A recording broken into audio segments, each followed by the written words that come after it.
বিসমিল্লাহির রহমানির রহিম। FCPS part 1 2026 question solve সেশনে আপনাদের সবাইকে স্বাগতম। এবারের এফসিপিএস পার্ট 1 2026 জুন সেশনে যে সকল কোশ্চেন এসেছিল, question number 1 SBA acute stroke management থেকে কোশ্চেনটি এসেছিল। কোশ্চেন ছিল, A 60-year-old man is brought to the stroke unit with sudden onset right-sided hemiparesis and aphasia. The symptoms started 2 hours ago. There is no history of trauma or seizure. CT scan of brain shows no hemorrhage. Lead in. What is the most appropriate next step in management? এ নাম্বারে ছিল aspirin orally 300 milligram, বিতে ছিল intravenous heparin, সিতে intravenous thrombolytic therapy, ডিতে ছিল mechanical thrombectomy, ইতে ছিল oral ক্লপিডগ্রেল। So বাংলায় যদি বলি যে একজন 60 বছরের একজন বয়স্ক লোক স্ট্রোক ইউনিটে এসেছে, তার হঠাৎ করেই রাইট সাইডের পাশটি অবশ্যই গিয়েছে এবং অ্যাফাসিয়া, সে কথা বলতে পারছে না ঠিকমতো। এই সিমটমসটা তার স্টার্টেড হয়েছে 2 ঘন্টা আগে। তার কোনো ট্রমা অথবা সিজারের হিস্ট্রি নেই। ইমিডিয়েটলি সিটি স্ক্যান করা হয়েছিল, কিন্তু সিটি স্ক্যানে কোনো হিমোরেজ দেখা যায়নি। এখন প্রশ্নকর্তা কোশ্চেন করেছে যে what is the most appropriate next step in management, মানে ম্যানেজমেন্টের পরবর্তী নেক্সট স্টেপটা কি হবে। এতে দিয়েছিল যে aspirin orally 300 milligram, intravenous heparin, intravenous thrombolytic therapy, mechanical thrombectomy and oral clopidogrel. এখানে আমাদের কারেক্ট অ্যান্সার হবে ইন্ট্রাভেনাস থ্রম্বোলাইটিক থেরাপি। কেন এটা হবে আমরা বাংলা ব্যাখ্যা করি। Exam focused concept. FCPS BCPS পরীক্ষায় অ্যাকিউট স্ট্রোক ম্যানেজমেন্ট একটি অত্যন্ত হাই এল টপিক। এই প্রশ্নটি মূলত স্ট্রোক ডায়াগনোসিস, সিটি ইন্টারপ্রিটেশন এবং থ্রম্বোলাইসিস উইন্ডো সম্পর্কে ধারণা যাচাই করার জন্য করা হয়েছে। স্টেপ 1-এ বলা ছিল যে ডায়াগনোসিস কি।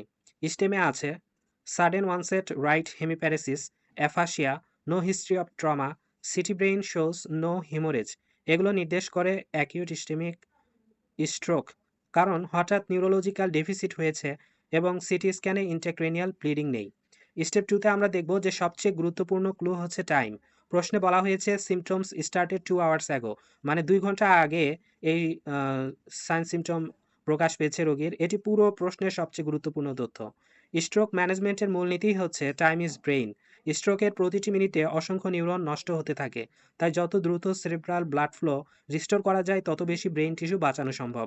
বর্তমান গাইডলাইন অনুযায়ী অ্যাকিউট ইসকেমিক স্ট্রোক, সিটি স্ক্যানে হিমোরেজ নেই, symptom onset less than 4.5 hours, patient becomes eligible for IV thrombolysis. এই পেশেন্ট মাত্র 2 ঘন্টার মধ্যে এসেছে, তাই সে থ্রম্বোলাইসিসের ideal candidate.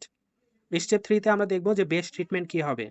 Ivy thrombolytic therapy, alteplase, tenecteplase, acute, এটি অ্যাকিউট ইসকেমিক স্ট্রোকের রিপারফিউশন থেরাপি।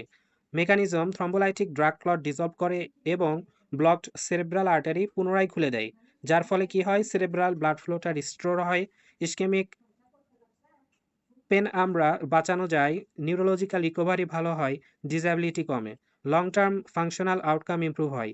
এই কারণে অ্যাকিউট ইসকেমিক স্ট্রোকের ক্ষেত্রে থ্রম্বোলাইসিস হলো ফার্স্ট লাইন ট্রিটমেন্ট যখন পেশেন্ট উইন্ডোয়ের মধ্যে উপস্থিত হয়। কেন অ্যাসপিরিন হবে না? এ নাম্বার অপশনে ছিল অ্যাসপিরিন 300 মিলিগ্রাম। এটি এক্সামিনারের সবচেয়ে কমন ট্র্যাপ। অনেক ক্যান্ডিডেট সিটি স্ক্যানে ব্লিড নেই দেখে অ্যাসপিরিন মার্ক করে, কিন্তু এখানে তা ভুল হবে, কারণ অ্যাসপিরিন ইজ ইসকেমিক স্ট্রোকে ব্যবহৃত হয়, কিন্তু থ্রম্বোলাইসিস এলিজিবল পেশেন্টের ফার্স্ট ট্রিটমেন্ট নয়। অ্যালটিপ্লেস দেওয়ার আগে অ্যাসপিরিন দেওয়া হয় না। সাধারণত থ্রম্বোলাইসিসের 24 ঘন্টা পরে অ্যাসপিরিন শুরু করা হয়। এফসিপিএস পার্লের মধ্যে যদি আমরা দেখি যে if thrombolysis is possible aspirin waits. কেন হেপারিন নয়? আমরা হেপারিন কেন দিব না?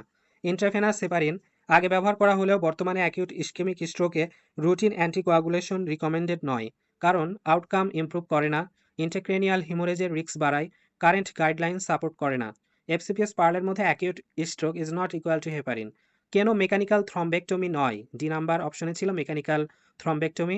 মেকানিক্যাল থ্রম্বেক্টমি অত্যন্ত গুরুত্বপূর্ণ ট্রিটমেন্ট, কিন্তু নির্দিষ্ট পেশেন্ট গ্রুপের জন্য। সাধারণত ইন্টারনাল ক্যারোটিড আর্টারি অক্লুশন যদি থাকে, proximal middle cerebral artery occlusion যদি থাকে, বা লার্জ ভেসেল অক্লুশন যদি থাকে, সেক্ষেত্রে ব্যবহৃত হয়। মেকানিক্যাল থ্রম্বেক্টমি করা হয় সাধারণত অক্লুশনের ক্ষেত্রে, কিন্তু স্টেমে সিটিএ অথবা এমআরএ করা হয়নি। লার্জ ভেসেল অক্লুশনের উল্লেখ নেই, ভেসেল ইমেজিং রিপোর্ট নেই, তাই এসবি অ্যান্সার হিসেবে থ্রম্বেক্টমি নির্বাচন করা যাবে না। FCPS rule without evidence of blood vessel occlusion, choose thrombolysis first. কেন ক্লপিডগ্রেল নয়? ওরাল ক্লপিডগ্রেল মূলত ব্যবহৃত হয় সেকেন্ডারি প্রিভেনশন, মাইনর স্ট্রোক এবং ট্রানজায়েন্ট ইস্কেমিক অ্যাটাক বা TIA, কিন্তু এটি অ্যাকিউট রিপারফিউশন থেরাপি নয়। সেরেব্রাল আর্টারি রিওপেরিং করতে পারে না, তাই এটি বেস্ট স্টোপ নয়। FCPS এক্সাম পার্টসের মধ্যে যদি আমরা দেখি যে acute ischaemic stroke presenting within 4.5 hours, think thrombolysis.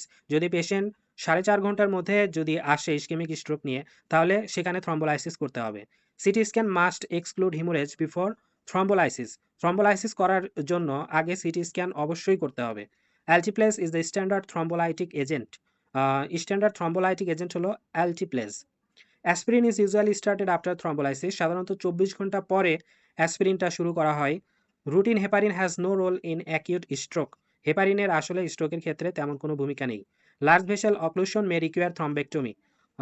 যদি লার্জ ভেসেলে অক্লুশন থাকে, অক্লুশন কথাটি থাকে বা বাধা বা জমাট বাঁধার যদি হিস্ট্রি থাকে ভেসেলের ভিতরে, তাহলে সেক্ষেত্রে থ্রম্বেক্টমি করা যেতে পারে। Time is brain is a favourite FCPS concept. এখন যদি আমরা MRCP পার্লের মধ্যে দেখি, তাহলে বলতে হবে যে door to needle time should be less than 60 minutes.